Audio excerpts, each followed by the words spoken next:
Stop.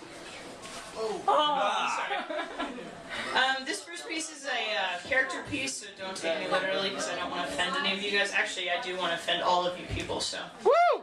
This is called Unwelcomed Eulogy. I take offense. I know why you hypocrites are here. You sit like obedient wolves hiding your fangs, bared and bloody, behind neatly trimmed mustaches and carefully applied foundation. You're all spectators at a car crash, waiting to see what a monster looks like in death. You all make me sick. Luckily, your manners are too good for you to get up and leave, so I'm going to tell you what my sister was really like. My sister was an angel, not in the way that people will easily throw that term around describing their waitress or their babysitter. My sister was an honest-to-God angel. I woke up every morning at our two-bedroom to the smell of her French toast and the sounds of her singing along with Al Green in her flannel pajamas, even in the summer, because she was always so cold.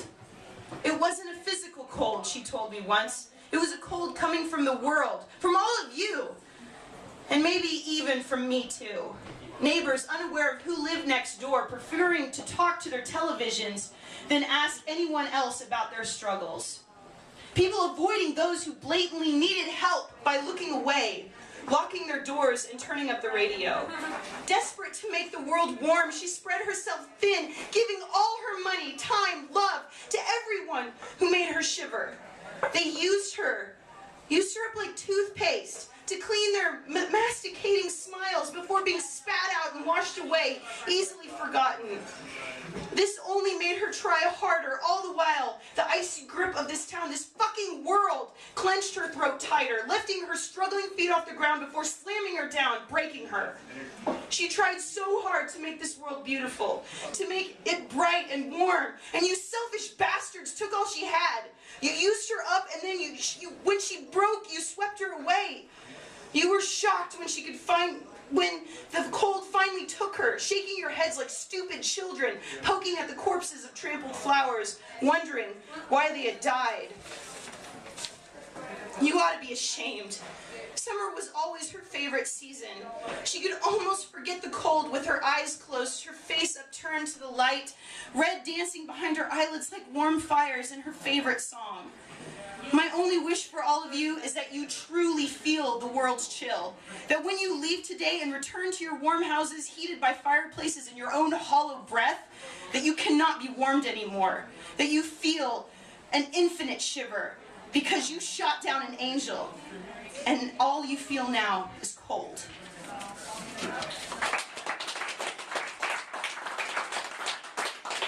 Okay, this one's a little bit lighter. This is 20 years too late. If I had been born 20 years sooner, I would have been a super tramp. Rubber bracelets and rock fists vibrating in air thick with synthesizers and smoke, glitter eyeshadow reflecting lights long since replaced by lasers. If I had been born 20 years sooner, I would have been a roadie for Alice Cooper, writing his bed of nails as we made our own house of fire, and leaving him notes in purple lipstick, this maniac's in love with you. If I had been born 20 years sooner, I would have been a white snake charmer, tossing Tawny from the hood, Coverdale riding shotgun as we did donuts around her ungrateful corpse, a joint and a nod passing between us. If I had been born 20 years sooner, I would have paid $3 at the movies to see Red Dawn, waited in anticipation for the next Mad Max, been spellbound by a muscle-bound barbarian, and been well acquainted with the lovable Alf. Woo! If I had been born 20 years sooner, I would have been in love with George Michael before Wham, studied the finger pickings of Richie Blackmore like gospel from the Pope of Rock, and built a drum kit like an altar to Cozy Powell. If I had been born 20 years sooner, I would have been ringside to watch Cactus Jack, stage side to see Bon Scott shaking his hips, and grown up with Joan Jett and Cyndi Lauper instead of Christina and Britney. Oh yeah. If I had been born 20 years sooner, I would have watched MTV when it was still music television. The only survivor would have been the band who played Eye of the Tiger, and the only reality television would have been infomercials. If I had been born 20 years sooner, I would have followed Iron Maiden to the ends of the earth, knowing that the only thing to fear in life is dying without your boots on. Living meant headbanging to the rhyme of the Ancient Mariner and the seventh son of a seventh son, and the flight of Icarus. If I had been born 20 years sooner, I would now be too old to care about the noise coming from Justin Bieber, the girl obsessed with Friday, or self-absorbed sparkling albinos. The phrase hipsters would have held no meaning to me. Men with long hair would be respected as those keeping the dream alive, and every one of my friends would choose vinyl over MP3 every time.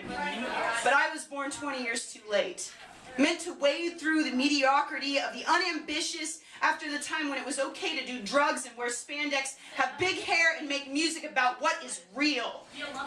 But if I hadn't been born 20 years too late, I probably wouldn't appreciate what I'd missed. Woo! Preach it!